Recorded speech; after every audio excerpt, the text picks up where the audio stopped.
Okay, hopefully I'm coming out live. I'm just stuffing my face with dried mango. So, um, hopefully I'm coming out live. Let's have a look. Oh, there we go. Just stuffing my face with dried mango. So, welcome, welcome, welcome. Hopefully I'm coming out live. Let's just check on my phone. Make sure that that's the case.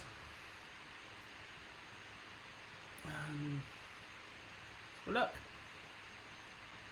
Excellent, excellent, excellent. Okay, so great. So people are joining, which is excellent. I'm going to make sure that just wait and see that let's just make sure that everybody's getting online. Okay, cool. So just let me know. Someone could post a comment. Excuse me, just to let me know that you can hear me. I've moved from where I was because the sun was beating in there, and it looked a bit odd, really. So I'm going to just give it a second, make sure everybody's joining. And if you can just post a comment just to let me know that you can hear me okay, that would be great. I'm actually going to get my mic whilst I'm doing that. It's over there, so bear with me whilst people are joining.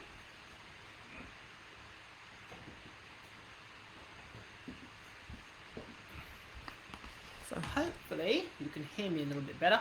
Perfect. All good, all good, all good. So I'm just going to plug this in just to make sure that the sound...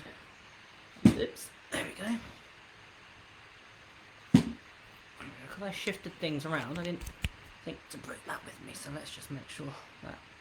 Perfect, perfect, perfect. Okay, excellent, excellent, excellent. Glad that people are joining, fantastic, and you can hear me okay. So, Day 2 challenges. Thank you all of those first off that have posted your Day 1 challenges. Hopefully you had a bit of fun playing Simon Says with your dogs. And as I discussed yesterday, Simon Says is one of the foundation games that I teach and get my students to teach irrespective of the sport that they train, because it's a great way to assess the dog's understanding of verbal cues. And from that, you can develop what I call the success protocol, where you have a system which can help your dog grow from what they currently can do and moving towards what you want them to do. And that's definitely going to be applicable with hand touches and certainly building duration. I'm going to talk through why I teach hand touches with duration and a constant hand touch, the pros and cons, and the concept of duration, teaching that to your dog, and I'm going to go through some techniques that you can do. So thank you those of you that have posted videos. It's been great seeing people just train their dogs. I love to watch people train their dogs, watch them to have fun with their dogs, which is brilliant. Some of you really, really got into the spirit of it. There's going to be further challenges this week. Third challenge is coming tomorrow. Another really fun one to see where you're at with your training. That's all it is. What I would say to you is, when you post your videos, it's just about learning, okay? Often people, when they post videos or take videos of themselves, from New Zealand, hiya, people get really down on their responses or down on their training. And it's just about learning, okay? All you're doing is getting feedback from your dog about what it currently knows, and then you can grow it. It's really, sometimes people, when they video themselves, they can be very critical. I always urge my students, when I'm coaching them, who I strongly urge to video, to write down all the things that they could improve on, and then however many that is, 5, 10, 15, 20, doesn't matter, you have to write something that you are pleased with, you're making progress on, something positive. Otherwise, it becomes a self-deprecating process. So make sure when you're videoing that you aren't tearing your own confidence down. That's a really, really massive part of competing and training dogs. It's about not only the dog's confidence, but your confidence, all right? So the second challenge I set was about hand touches, and I showed you, demonstrate 3 versions of a hand touch. So one was constant hand touch with duration. Second one was proofing the hand touch, so adding distractions. Third one was adding motion or adding movement. So the biggest struggle that most people have is, how do they develop their hand touch to be a constant hand touch? Now, my preference personally is to teach the dog to remain in contact with my hand. And the reason that I teach that is because that also is a fundamental layer of how I teach heel work training, and also other behaviors that I want to teach. So if I'm teaching, for example heel work, I can use it as a target which can be transferred onto my body. If I'm teaching the dog an article indication for nose walk or tracking, I can start it with a hand touch and I can transfer that onto my article. If I want my dog to do excuse me, to change heel work, my sides for heel work for music, or heel work to music, I can position my dog with the target. So a hand touch has so many uses. Even domestically, I can use it for husbandry and work. Whether I want my somebody to examine my dog, I can ask it to do a sustained target on its nose or on the chin, either or. And you can actually use that as a technique to get your hand target using a chin rest. I'm going to talk about that as another solution to your problems. But teaching a hand target is such a beneficial skill. The other thing that it teaches our dogs is the concept of the reward not necessarily being in our hand and being a lure. So a lot of times, and we spoke about this yesterday, people will subconsciously or unintentionally lure their dogs, with their body language or with food in their hand or a toy in their hand. And we want to make sure that as a trainer that you aren't becoming dependent on a lure. Often what you'll find is when the lure isn't there, the dog's behaviour and knowledge will break down. And ultimately in competition, you can't take a lure in the ring with you, certainly at the most sports at the higher level. In obedience in the UK, we've had a brilliant rule change where you can take rewards in the ring. Shout out to Obedience in the UK, which is a fantastic, fantastic thing to bridge the gap from what we do at home or away from competition, and how to bring that in. At the lower levels you can have rewards on you, which was, I have to say, a BCOS inspired rule change. So that is fantastic, but a lot of sports don't allow that. So we need to prepare our dogs as they progress in their training to work without reinforcement on our person. And the hand touch is a really simple, easy behaviour that you can train to start to introduce that concept to your dog. So you can put your reward at a separate location, use remote reinforcement, and you can have the dog do a hand touch, mark the dog, and go to another location, reward the dog. That starts to introduce the concept to the dog of the rewards not being on us, which is a critical element for those of you that partake in dog sports. So when we're talking about hand touches, the hand touches I described is a constant hand touch. That's where my dog will effectively glue its nose to the palm of my hand. I like to use that little fleshy section in the middle of my palm. One, because I think it's a nice fleshy soft part for the dog to target. Two, it's a nice natural groove. If I cut my hand, there's a nice little groove that I know I can be clear with my criteria for my dog, where I want it to make constant contact with that particular point in my hand, so I'm being consistent with what I'm asking my dog. Like so many of you have already achieved, getting the initial contact is relatively easy. Most puppies, most dogs, most curious dogs, when you present the hand, will investigate it and go and touch it. They do that because they're probably anticipating that gesture, because we know that dogs pick up on body language, means that food's going to come to them. So out of curiosity, they'll go and nuzzle the hand, and that allows us to start the ball rolling and to get a click and a reinforcement for the dog. Critical element that we need to consider is, where do we reinforce the dog? What a lot of people do when they get a hand touch is the dog will target here and the reward that will come from somewhere else. That's not a bad thing to do, to teach the dog the concept of do something to get something, but in the early stages we want to create a reinforcement zone around the palm of our hand. So we want to make this point really appealing to our dog. So when I reward my dog for a hand touch, my reward goes near, so if I turn my hand that way, it goes near the palm but not on the palm. So I'm not feeding from my hand, I'm feeding if I just position with a slight gap, so I'm feeding about here. And the reason being is that I don't want food to go in my hand, because I don't want my dog to start licking and offering that as an alternative behaviour. So dog targets my hand, I mark as they target, and I reward here. Now, another critical element of mechanics is what people tend to do is the dog goes to target and they will anticipate it and they'll put their hand on the dog. So what you're actually teaching is the dog to stop off here waiting for you to target the hand. So make sure that you keep your hand in position. A really simple thing that you can do is position it on your body up against the surface. For example, this cushion, have my dog target that, or on my leg, or depending on where I'm positioned, I can place it on against a cupboard, etc. So I'm making sure that my hand stays constant. Okay, really simple.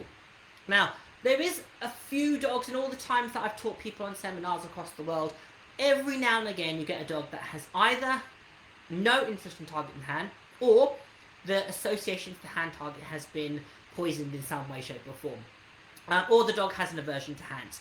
So as a really last chance saloon, what I will do is I'll put a treat in between my fingers like so, in there, and I will have the dog just come and and target the hand or aim for the target. And as soon as they go for the hand, I'll click the dog and open my hands and let the dog take the food.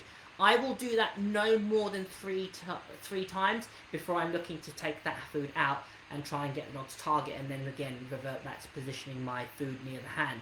The reason I do that is I don't want to lure my dog to do the behaviour. I don't want the dog to be lured to do the hand target. I want the dog to understand, target the hand to get reinforcement. Okay? As I said, very, very few dogs need that assistance, but that is an alternative if you really are struggling with getting a hand touch. Now, as a trainer, you need to decide whether you want to train a constant hand touch or a nose tap. I know in agility it's very common to teach the repetitive taps for contacts. I understand that. If you do if you do agility and you also want to train obedience, it may help your dog to have clarity to change the position of your hand. So rather than having a flat palm, you can have a clenched fist and teach your dog to target your rolled up finger in that little position there. That's another alternative. I've done that with dogs, certainly with my boxer, who, because of the shape of his face, I actually taught him to target, to target his chin versus his nose, as opposed to because of the flatness of his face, and also his target was on the edge of my fingers, like so. So, again, just modify the technique as long as you're consistent with what you ask of the dog.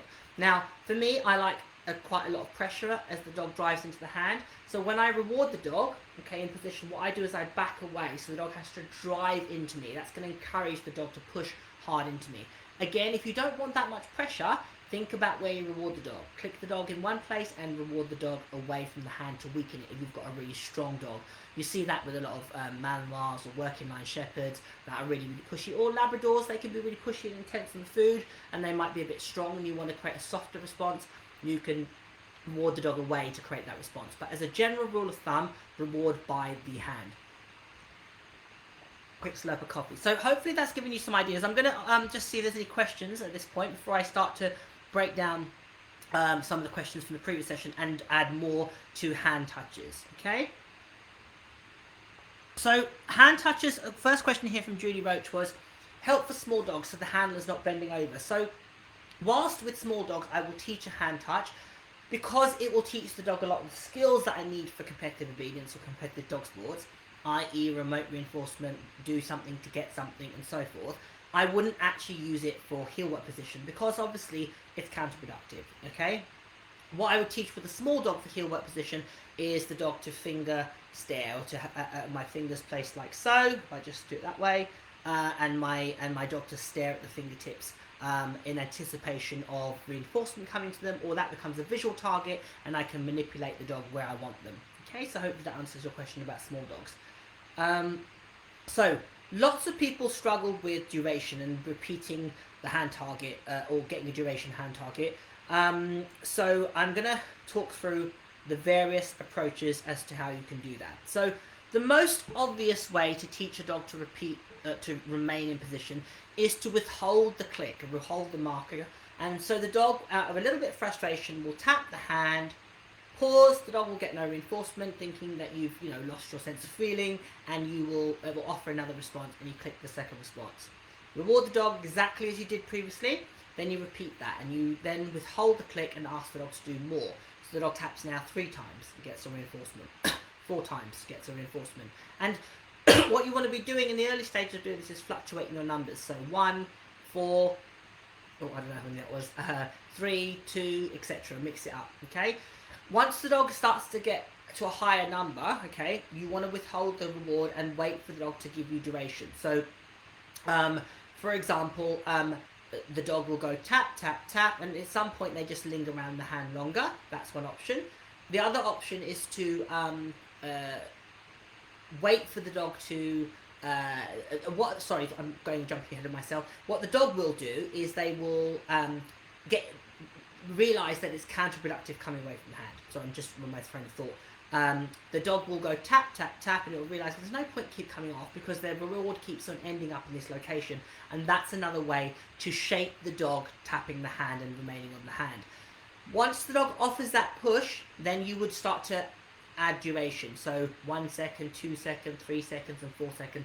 And again, you would use the principle of the success protocol to grow the dog's understanding from what you currently have to what you would like it to do, okay? So that's the most obvious, simplest way to teach a hand touch.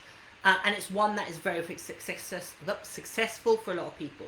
Now, there is a lot of techniques that you can use to train a duration hand touch if you're struggling with the timing of that. And that's something that really often is where people will fall down with that approach, is the timing around the multiple taps, okay? So, and I call that the Morse code effect, where the dog will go tap, tap, tap, tap, and then as soon as they do that longer tap, you'd click that. And that's something people will struggle with from a timing point of view.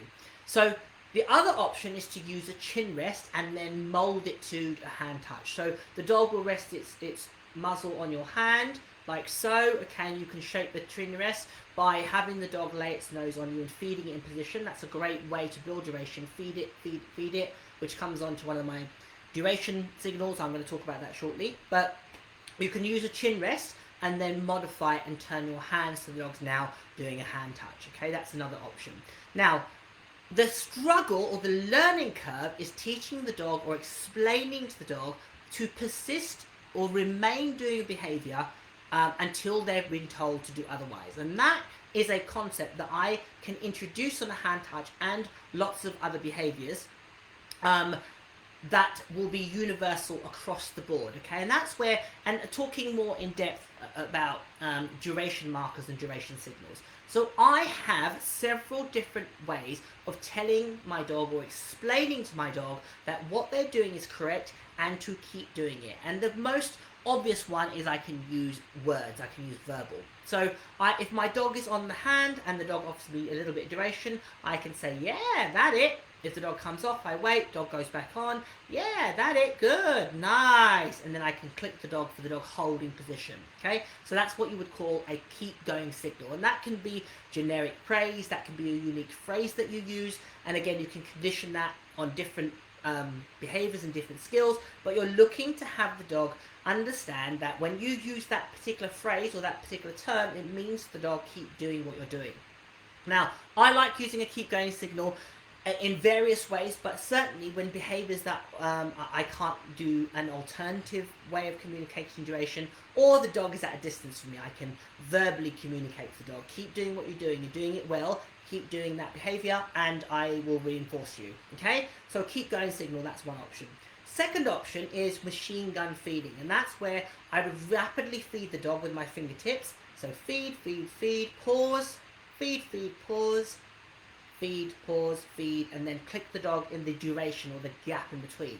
Now that approach, obviously with a hand touch, is not something that you can do, but if you're going to use a chin rest, you can use that approach. So you can teach the duration of a chin rest and then modify it to a nose target, but you can use the machine gun feeding to teach the dog duration. So the dog would be resting its chin on your palm, you would do feed, feed, feed, and pause, a little bit longer and feed again, and then pause again, and then increase the duration between the time span between each feeding repetitions. Okay, that's another approach.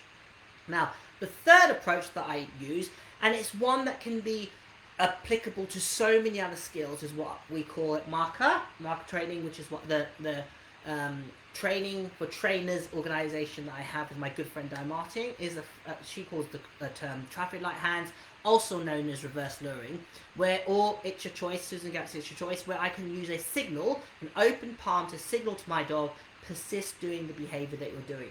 And that needs to be trained obviously away from teaching a hand touch, but once my dog understands the concept of using my traffic light hands, the dog can go onto the target, I can present my open hand as a signal to the dog, and that can indicate to the dog to remain doing what you're doing. So lots of different options there for teaching duration on a hand target. As I said, hand targets are a brilliant skill to develop. They teach the dog the concept of do something to get something. They teach the dog the concept of duration. I teach the dog the concept of proofing. As you saw in the video, I can be really, really challenging with my proofing, which then underpins the dog's understanding of that in other situations. And it's also a really good transitional skill to have, to take your dog from point A to point B. If you're in competition, you can use it to remind the dog where to be in competition. You can use that as an aid, which you can take in the ring. You can also use it to, in agility terms, you could take the dog to start line on the hand touch, or in IGP, you can use it to set the dog up for exercises, and so forth and so forth. Obviously, you need to be aware of the manner in which you do that, because of your rules might have a guidance around that. But you can certainly use a faded version to cue the dog as a setup for exercises, irrespective of the sport that you do. Mondio, IGP, working trials, and so forth and so forth. Alright, so I'm going to go through some of the questions again that have been posted earlier this evening, and then I'm going to go to the ones that are asked in the live, okay? So, I think the main one, the question that was asked, was about building duration. Hopefully I've answered that for you, how the several ways to build duration with your dog. Let's have a look at the questions that we've got here. So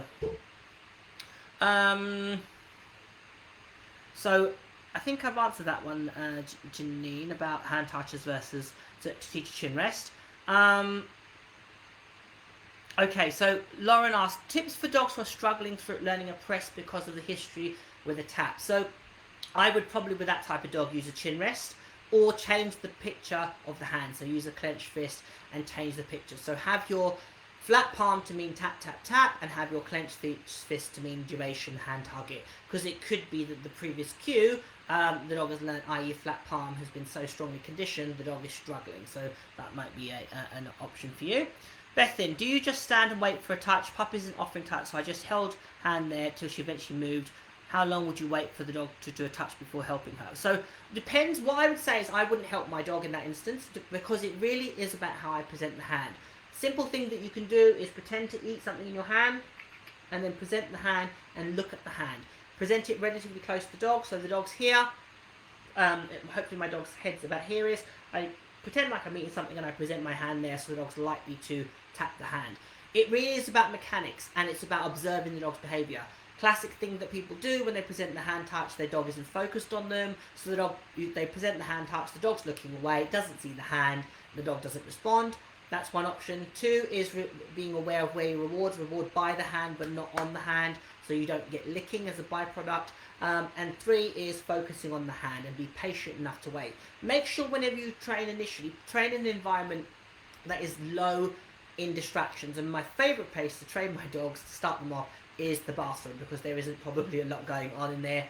There isn't going to be crumbs of food unless you have a sandwich in your bathroom, but that would be a little bit of another story. But yes, bathroom is a great place to train your dogs, because you've got that undivided attention, and there is unlikely to be things in that environment that are going to pull them. Okay, so hopefully that's answered your question, Bethin. What do you do when the dog licks and touches? So if the dog licks, I would normally initially I would try pulling the hand away. With some sensitive dogs that can be off-putting. That definitely was the case with my German Spitz.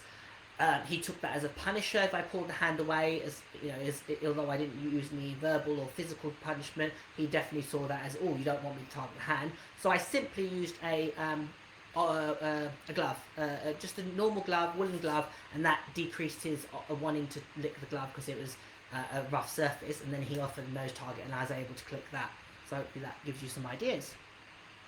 What is the advantage of using a chin rest versus a hand touch? A chin rest is just when you transition from one to the other, you could argue that you're shifting the criteria on the dog. So the dog offers a chin rest and you're modifying it to a hand touch. There is no advantage per se. My preference with it is to teach a hand touch. The reason I taught a chin rest with my boxer was purely because of head shape. The only thing about a chin rest for heel work is it can encourage the dog to lean into the hand and work what we would call on the forehand, shifting their weight forward. And with a dog on heel work, we want the dog more upright. So my preference is to use a nose target, because I can create upward pressure. Okay? Kerry asked, I have duration on my hand if I am still, however, how do I develop so his nose stays on as I move? So that's a really great question, really common issue people have. So you can actually move the dog first. So throw the treat off. As the dog travels towards you, you start drifting back slowly, and as the dog targets the hand, click the dog and move back to reward the dog. The other thing is you don't start the dog in constant contact. Just drop a treat on the floor. As the dog lifts its head, move the hand slightly. As it chases the hand to target it, click the dog and reward the dog. So you can do that technique as well. The other thing is to make sure that you proofed it. So once you've taught a hand touch, and you've dropped treats and you've played It's Your Choice and the dog is super solid, moving it, they naturally want to stay on the hand anyway if you've done your preliminary groundwork correctly. So hopefully that's answered your question. Okay? So, hopefully that's given people some food for thought about hand targets. Has anybody got any questions about hand targets before I close the live for tonight? So any more questions about hand targets and the places that they can be used? So hand targets, I use them in so many different ways, for heel work, for retrieves, for their preliminary skill, for as I said, article indication, for sendaways. I can use the target with nose target behavior. For presents, I can use a nose target behavior. For agility contacts, you can use a nose target behavior. So a nose target on a hand or hand target has so many benefits to dog sport. So it's definitely a foundation skill I would urge everybody to train in various ways. Okay, and the various ways that's discussed. So anybody else got any questions?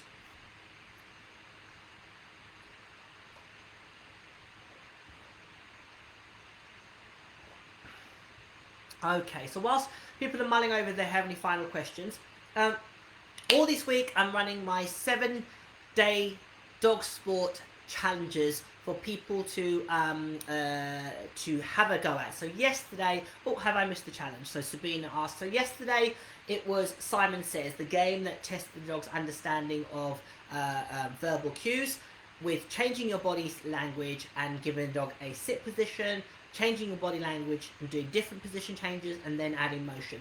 That foundation of understanding will stand you in good stead for dog sports in general, irrespective of the sport that you partake in, I should say.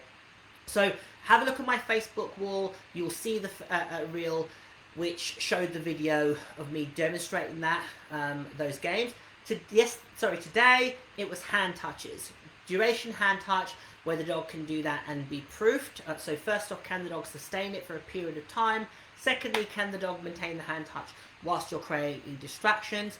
Third is, can the dog move on a hand touch? And those three skills within the hand touch can again lay the foundation for so many dog sports skills, and it's definitely something I urge everybody to invest in and train. Tomorrow there's going to be another challenge which I will set and I will send it out on Facebook and Instagram tomorrow morning. Again, I really want a fun one, really, really simple one. But the idea of all these challenges is they actually lay the foundation for dog sports, which is really what it's all about. Just assessing, what do you currently have? What can I train? How can I grow my dog's understanding? How can I make it better at what it does? Okay? So, Dawn Warnock, if I get over enthusiastic push with teeth and noise, any tips on how to tone down without losing the enthusiasm? So, think about how you're rewarding the dog and what you're rewarding the dog with. For example, if I had a really driven dog and I wanted to lower its arousal as it did a hand touch, I would use my marker cue that signal there's going to be reward delivery, food reward delivery, but done passively, which would be scatter, and I just drop some food on the ground and let the dog just eat the food off the ground, and then repeat that, so that it's all tied into the relationship the dog has with the reinforcement, because that's essentially what they're trying to cause you to do. Alright? So hopefully that's made sense. Hopefully that made sense, Sabina, where they are. Just have a look on my... If you're picking this live up retrospectively and you are in my online group or anywhere on social media where you pick this up, go to my Facebook go to my Facebook page, Kamal Fernandez Dog Training, and you'll see each of the challenges. Alternatively, go to my Instagram and you will see them there as well. The 7-day challenges, and as I say, we're only up to day 2. Yesterday was Simon Says, today was hand touches, tomorrow is going to be another challenge for you to have a play at. And hand touch will be relevant to tomorrow's challenge. So let's have a look at what you've got tomorrow. Alright, well, hopefully that's made sense. Hopefully you're having fun training your dogs. If you are interested in anything that I've done, just check out my Facebook page. Loads of free content. Feel free to ask any questions that you have about any of the challenges throughout the week. Next one's coming tomorrow, and they'll be every day this week until Sunday. And anybody that uses the hashtag 7-day dog sport challenge in any of the videos that they post, you're going to be eligible to get drawn for a free place in one of my online groups. Either Obedience Fanatics, which is the online group that I have that focuses on foundation and all the relevant skills for dog sports, retrieve, send away, scent discrimination, distance control, etc. Or you can select to be on the heel work masterclass, which teaches my approach to teaching heel work from literally puppy stuff and body exercise, body awareness exercises, right through to advanced competition training.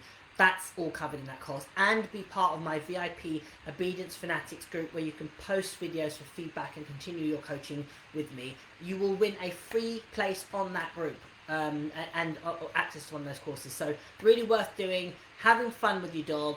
Post your videos, put the hashtag 7-day dog sport challenges, and I will search all of them across the social media where they've been posted, and I will pick a random person out.